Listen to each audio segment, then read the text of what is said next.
నవీన గారు, కాకతీయ మ్యారేజెస్లో మీ మీ కస్టమర్స్, మీ క్లయింట్స్ ఎవరైనా సెకండ్ మ్యారేజ్కి వస్తూ ఉంటారు కదా. ఫస్ట్ మ్యారేజ్ బ్రేక్ అయిపోయిన తర్వాత సెకండ్ మ్యారేజ్, థర్డ్ వెడ్డింగ్స్ కూడా మీరు చేస్తున్నారని మాకు తెలుసు. సో అలాంటప్పుడు వీళ్ళల్లో ఏమైనా మార్పు కనిపిస్తుందా? అంటే ఫస్ట్ వెడ్డింగ్ బ్రేక్ అయింది కాబట్టి సెకండ్ వెడ్డింగ్లో వీళ్ళ ఎక్స్పెక్టేషన్స్లో ఏమన్నా చేంజ్ ఉందా, లేకపోతే అదే విధానంగా ఉన్నారు? ఏం మార్పు లేదు రూప. మారేవాళ్ళు అయితే అసలు రెండో మ్యారేజ్ మూడో మ్యారేజ్ వరకు తొందరగా రానివ్వరు. అందరినీ నేను బ్లేమ్ చేయట్లా. మార్పులో థాట్ ప్రాసెస్లో ఎవరికి చేంజ్ లేదు. మేబీ వాళ్ళ లైఫ్ స్టైల్స్ మార్చుకుని వాళ్ళకి తగ్గ మనిషిని ఈసారి అప్పుడు తప్పు చేసాం, ఫస్ట్ మ్యారేజ్ మనం చూసుకునేటప్పుడు ఇవి మిస్ చేసుకున్నాం కాబట్టి మనం ఈ ఇష్యూస్లో డీల్ చేసాం కాబట్టి లెట్ అస్ బీ కేర్ఫుల్ అనుకుని దాని ప్రకారం వాళ్ళు రెండో అలయన్స్ని ఎత్తుక్కుంటూ జరుగుతుంది బేసిక్గా. ఒక చిన్న ఎగ్జాంపుల్ ఏంటంటే హారోస్కోప్స్ చూసి పెళ్లి చేశారనుకో ఫస్ట్ టైము, అప్పుడు ఈసారి జాతకాలు చూడొద్దు అనుకుంటారు. అప్పుడు జాతకాలు చూడకుండా చేశారనుకో, అప్పుడు జాతకాలు చూడకుండా చేశాం కాబట్టి ఇలా జరిగింది కాబట్టి లెట్స్ సీ హారోస్కోప్స్ అనుకుంటారు. అంటే వీటిలో మార్పు వస్తుంది కానీ మనుషుల్లో అంటే మనిషిలో ఒక ఇష్టపడి తీసుకున్న ఇష్టం లేకుండా తీసుకున్నా కూడా అది గాయమే కదా. సో ఒక భయం క్రియేట్ అయిపోతుంది, ఒక బాధ ఫామ్ అవుతుంది. సో అది ఈజీ విషయం కాదు. సో నెక్స్ట్ టైం అది జరగకుండా ఉండటానికి దీనిలో ఉన్న కొన్ని విషయాల్ని వాళ్ళు దానిలో మార్పులు చేర్పులు చేసుకుంటే ఎత్తుక్కుందామని చూస్తారు.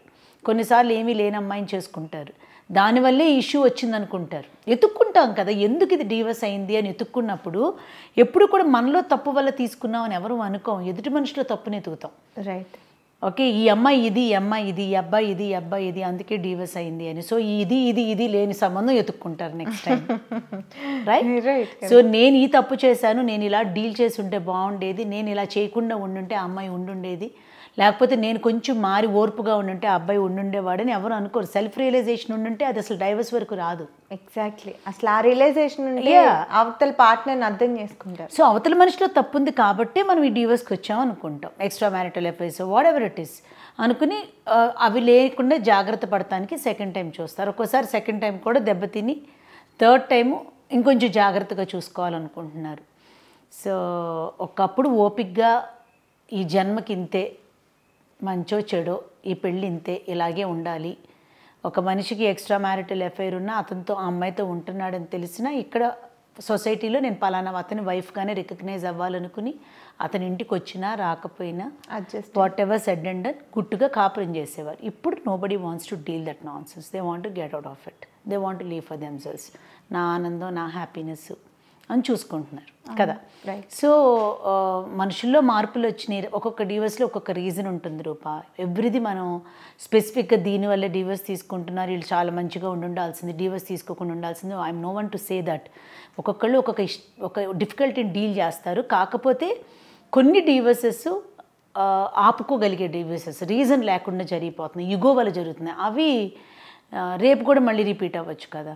రోజు భయంగానే బతకాలి కదా. ఇప్పుడు ఫస్ట్ మ్యాచ్లో ఏమవుతుందంటే ఒక లిబర్టీ వచ్చేస్తుంది, ఫైట్ చేసుకుంటాం, ఏం చేసుకున్నా రిలేషన్షిప్ పకడ్బందీగా ఉందనుకుంటాం. ఒకసారి డైవర్స్ అయిన తర్వాత సెకండ్ రిలేషన్షిప్లోకి వెళ్ళినప్పుడు ఏం చేస్తే ఏం కావాలన్న భయంలోనే ఎక్కువ బతికేస్తారు, ఎస్పెషల్లీ ఆడాళ్ళు. ఒక దెబ్బ తగిలింది, రేపు ఇది కూడా ఏదన్నా తగిలింది అంటే. ఫస్ట్ మ్యాచ్లో ఒక అబ్బాయిలో చిన్న మిస్టేక్స్ ఉండి అడ్జస్ట్ అవ్వలేని అమ్మాయి సెకండ్ మ్యాచ్ అప్పుడు ఒక ఎక్స్ట్రీమిస్ట్ దొరికినా కూడా కాంప్రమైజ్ అయి బతికిపోయిన వాళ్ళు నేను చాలామందిని చూసాను. ఇదేదో ముందే ఉంటే బాగుంది కదా. ఇట్స్ టూ లేట్ కదా ఇప్పుడు. అదే నేను ఇందా నుంచి చెప్పేది, కొంచెం ఓర్పుతో సహనంతో మళ్ళీ ఆ పాత ఎన్ని తవ్వుకోకుండా కూర్చుని సార్ట్అవుట్ చేసుకుని దీన్నే ఎట్లా కొట్ట ముందుకు లాక్కెళ్తే అవన్నీ మర్చిపోయి మళ్ళీ మామూలు బోట్లో పడిపోతాం. రెండోది పిల్లలు వస్తారు, లైఫ్ మారుతుంది, థింగ్స్ మారుతాయి. అలా ఓపిక లేనప్పుడు, అలా ఓర్పుతో చేసుకోలేనప్పుడు మళ్ళీ సెకండ్కి వచ్చినప్పుడు ఎక్కువ కాంప్రమైజెస్, ఎక్కువ భయంతో, ఎక్కువ జాగ్రత్తతో ఆ రిలేషన్షిప్ జాగ్రత్తగా కాపాడుకోవటానికే జీవితం వెళ్ళిపోతుంది. రైట్. నేను మెజారిటీ గురించి మాట్లాడుతున్నాను, అందరి గురించి చెప్పట్లా, but most of the cases that's how it happens. లేదు ఈడు కూడా వద్దు, నాకు ఈ అమ్మాయి కూడా వద్దు, why do have to deal అనుకుంటే you go to next relationships. How you handle a marriage అనేది ఇట్స్ ఇన్ యువర్ హ్యాండ్స్.